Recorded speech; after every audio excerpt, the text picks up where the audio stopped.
Hello everyone, my name is Vansh Nagpal. Welcome back to Juris Legal Chambers. आज की इस video में हम रेप लॉज इन इंडिया को डिस्कस करेंगे। सो बेसिकली आज की इस वीडियो में मैं आपको ये बताऊंगा रेप होता क्या है, रेप की डेफिनेशन क्या होती है एंड रेप को किस तरीके से क्लासिफाई किया गया है। टोटल रेप को 5 टाइप्स में क्लासिफाई करा गया है। First type is rape, second statutory rape, third is marital rape, fourth is gang rape and fifth is necrophilia. इन पांचों ही टाइप्स को आज की इस वीडियो में हम डिटेल में डिस्कस करेंगे एंड इनके अलावा जितने भी लैंडमार्क जजमेंट्स हैं उन्हें मैं इस वीडियो में कवर करूंगा रेप से रिलेटेड, और जितने भी क्रिमिनल अमेंडमेंट आए हैं रेप से रिलेटेड उन्हें भी आज इस वीडियो में मैं कवर करूंगा। So let's begin the video.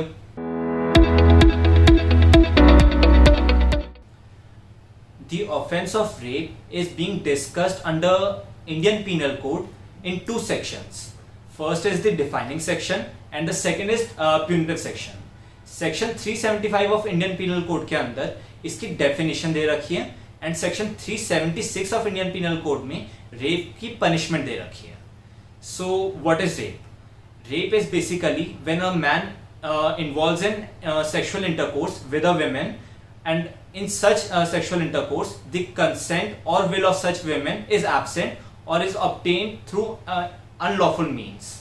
अगर कभी भी कोई आदमी किसी औरत के साथ सेक्सुअल इंटरकोर्स करता है तो उस केस में अगर उस औरत का विल और कंसेंट गलत तरीके से लिए गए हैं या नहीं है, दोनों में से कोई भी, तो उस केस में इस एक्ट को रेप बोला जाएगा। Now what is the difference between will and consent? Will का मतलब होता है विश या डिजायर।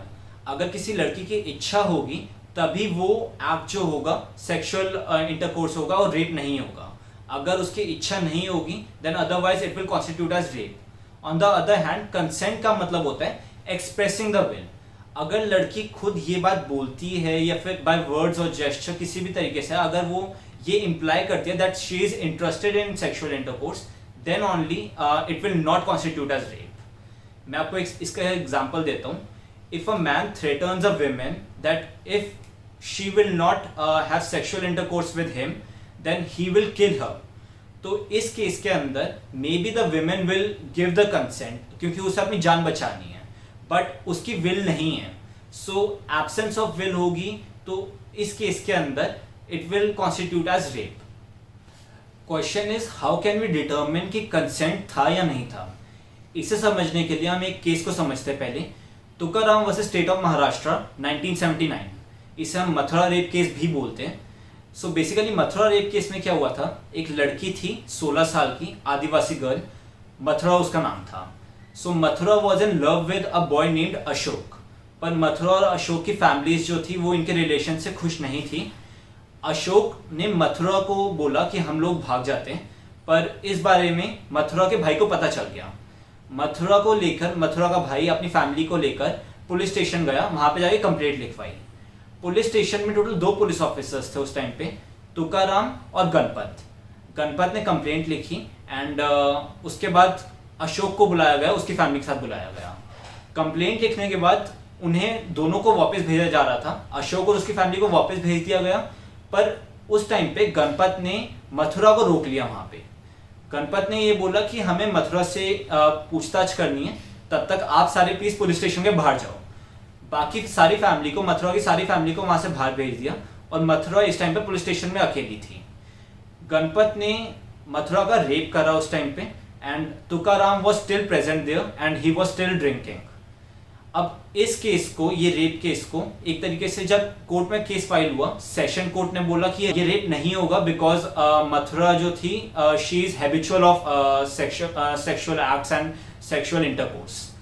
पर इसके बाद हाई कोर्ट ने बोला कि this will constitute as rape because it will constitute as gang rape. इसके बाद सुप्रीम कोर्ट में जब अपील गई, सुप्रीम कोर्ट ने ये बोला कि मथुरा ने कोई अलार्म रेज नहीं करा, वो ना चिल्लाई ना उसने भागने की कोशिश करी, उसकी बॉडी पे कोई इंजरीज के निशान भी नहीं है, which means that it was a sexual act and इसमें मथुरा का कंसेंट था।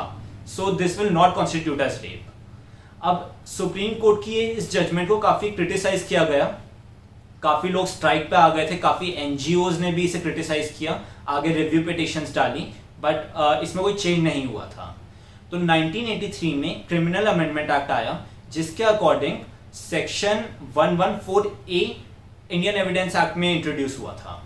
सेक्शन 114 ए के अकॉर्डिंग अगर कभी भी ये प्रूव हो जाता है कि एक कपल में सेक्सुअल इंटरकोर्स हुआ है, तो उस केस के अंदर if a woman is saying that she had not given her consent, then the court shall presume that consent was absent.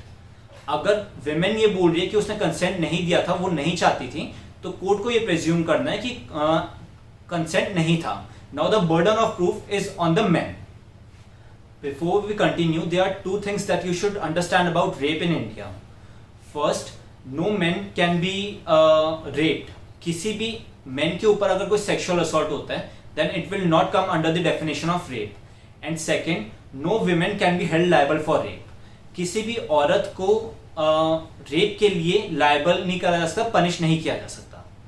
इसे समझने के लिए मैं आपको एक केस बताता हूँ। प्रिया Patel versus state of Madhya Pradesh 2006। इस केस के अंदर प्रिया एक लड़की थी जिससे एक हस्बैंड वाइफ थे।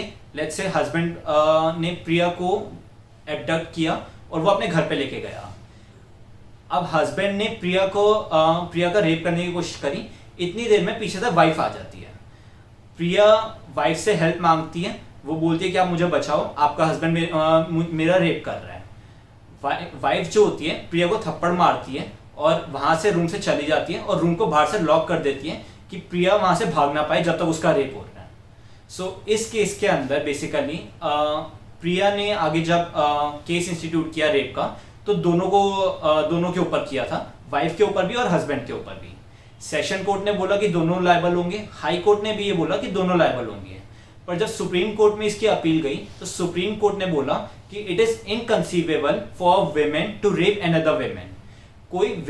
कोई औरत किसी दूसरी औरत का रेप नहीं कर सकती। सो उन्होंने वाइफ को एक्विट कर दिया और चार्जेस सिर्फ हस्बैंड पे लगे थे। Now let's understand the 5 variations of offence. पहला, रेप की डेफिनेशन और रेप का मतलब मैं आपको ऑलरेडी सेक्शन 375 में क्या होता है वो समझा चुका हूं। Second is punishment. अगर रेप की पनिशमेंट कैसे होती है, किस हिसाब से दी जाती है? रेप की पनिशमेंट 10 साल से लेके लाइफ इम्प्रिजनमेंट तक कहीं पे भी हो सकती है। पर ये कोर्ट डिसाइड कैसे करता है कि हमें कितनी पनिशमेंट देनी है इस ऑफेंस के लिए? 10 साल देनी है, 14 साल देनी है, 20 साल देनी है, लाइफ इम्प्रिजनमेंट की देनी है? तो इसे डिसाइड करने के लिए कोर्ट्स हर केस के फैक्ट को देखेंगे। हर केस में डिफरेंट फैक्ट्स होते हैं एंड इसके कोई रिटर्न लॉज नहीं है। ऐसा माना जाता है that court will have to apply their judicial mind. पर अगर वो केस एग्रीवेटेड रेप में आता है तो उस केस के अंदर पनिशमेंट ज्यादा सीवियर होती है। Now question is, aggravated rape क्या होता है? A rape will be called as aggravated rape only when because of some special position of a criminal और ऑफ विक्टिम। अगर क्रिमिनल कोई ऐसी स्पेशल पोजीशन होल्ड कर रहा है जहां पे लोग उसे ट्रस्ट करेंगे, for example if he is a neighbour, relative, guardian और स्टाफ ऑफ हॉस्पिटल, और he is holding some position of authority जहां पे विक्टिम के पास कोई ऑप्शन नहीं बचेगी बचने के लिए।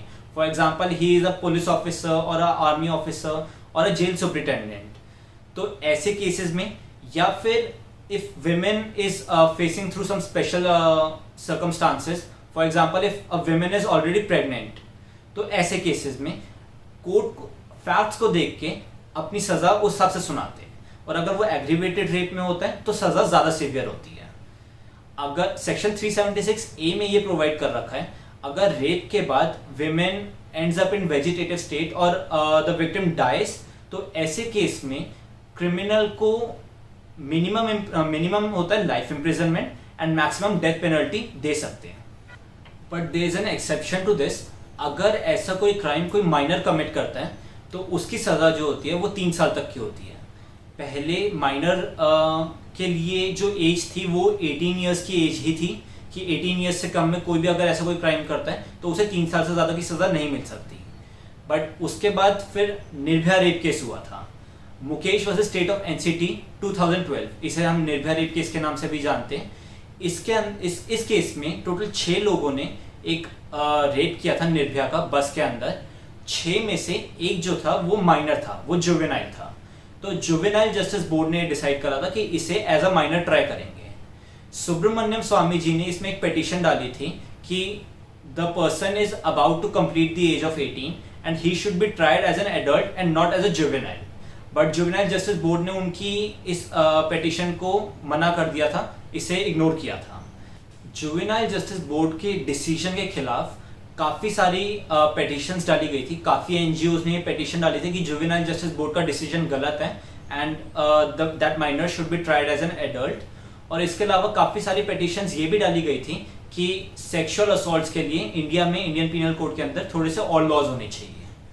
सो 2016 के अंदर एक बिल पास किया गया था, क्रिमिनल अमेंडमेंट बिल पास किया गया था, जिसके अकॉर्डिंग अगर माइनर की एज 16 से 18 के बीच में and he commits such an offense of the grievous nature, तो he should be tried as an adult only।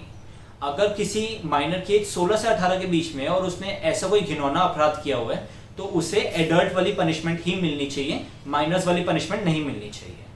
इसके अलावा निर्भया एक्ट भी बोला जाता है, क्रिमिनल अमेंडमेंट एक्ट 2013 को। इसमें काफ़ी सारे अमेंडमेंट्स आए थे सेक्सुअल असॉल्ट से रिलेटेड, विमेन को प्रोटेक्ट करने के लिए।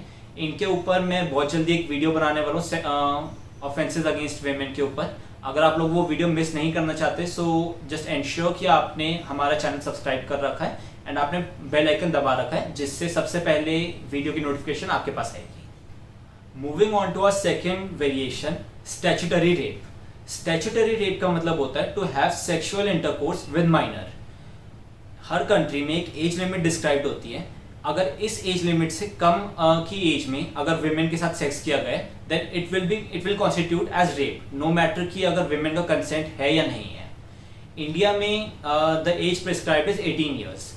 18 साल की किसी भी 18 साल से कम की किसी भी एज की लड़की के साथ या औरत के साथ अगर सेक्स किया जाता है then it will constitute as rape. ये हर कंट्री में ये एज डिफर करती है।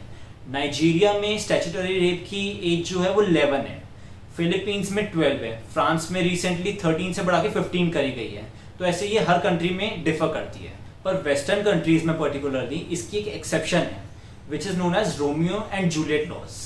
Basically Romeo and Juliet laws they sets out an age gap which is acceptable for those youngsters who are engaging in sexual activities।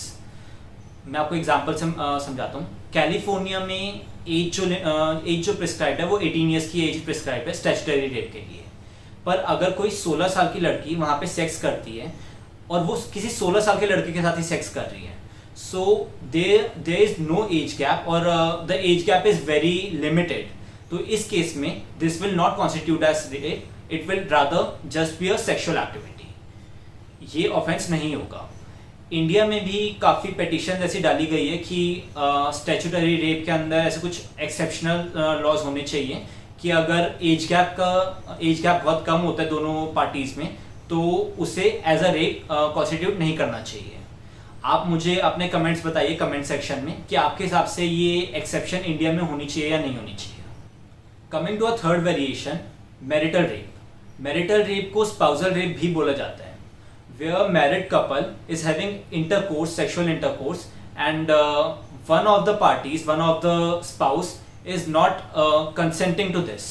तो उस case के अंदर अगर जब दो हस्बैंड वाइफ जब सेक्स कर रहे हैं एंड हस्बैंड या वाइफ दोनों में से कोई एक वो सेक्स नहीं करना चाहता, वो उसके लिए इच्छुक नहीं है, तो उस केस में it will constitute as marital rape.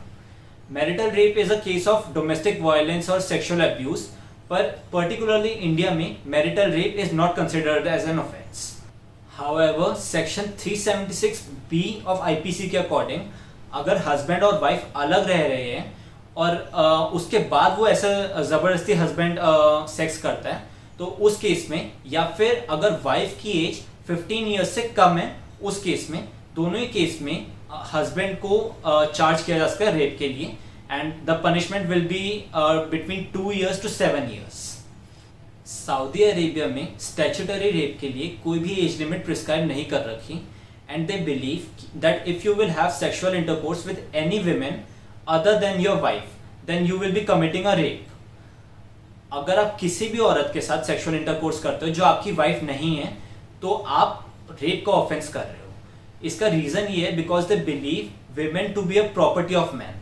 उनका ये मानना है कि women men की property होती है, and if that woman is not your wife, then she is not your property.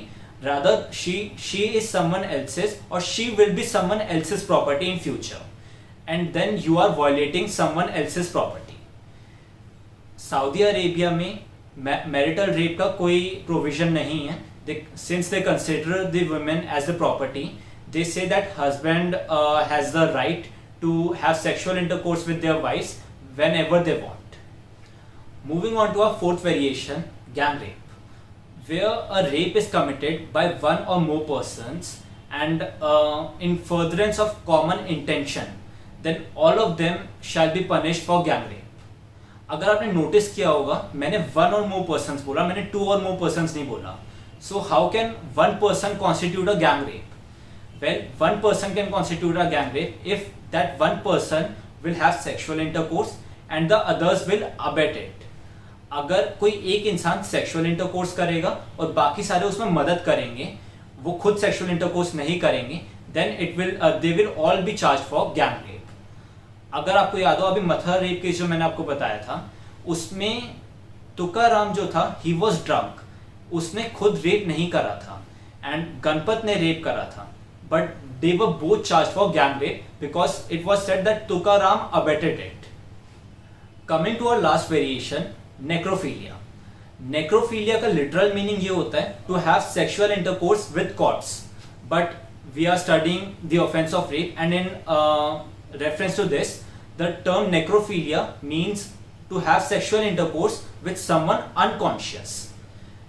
India के अंदर section 375 of Indian penal code clearly specifies that if a woman is unconscious, if she is unable to give consent, then it will constitute as rape.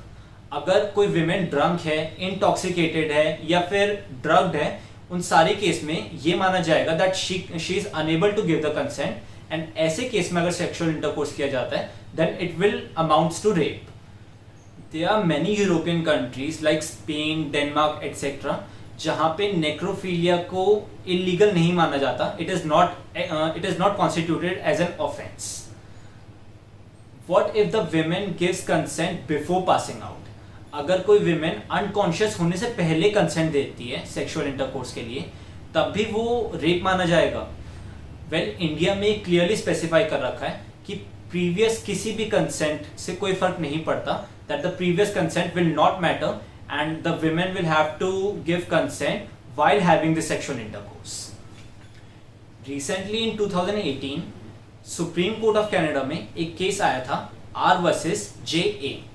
इस case में offender ने ये बोला कि the women gave the previous consent, the advance consent to the sexual activity, and after that she passed out. So Supreme Court of Canada ने इसमें ये बोला, there is nothing such as advance consent in unconscious sex. The consent shall always be active, voluntary, ongoing and contemporaneous to the sexual act. So that's it for today. I hope कि आपको ये पांचों ही variation समझ आ गई होगी और rape का concept आपका क्लियर हो गया होगा. मैंने काफ़ी सारे केसेस आज की इस वीडियो में कवर करे एंड काफ़ी सारे केसेस मैं कवर नहीं कर पाया. जो केसेस मैंने कवर नहीं करे हैं उन्हें मैंने डिस्क्रिप्शन बॉक्स में रेफर कर रखा है. Just refer the description box.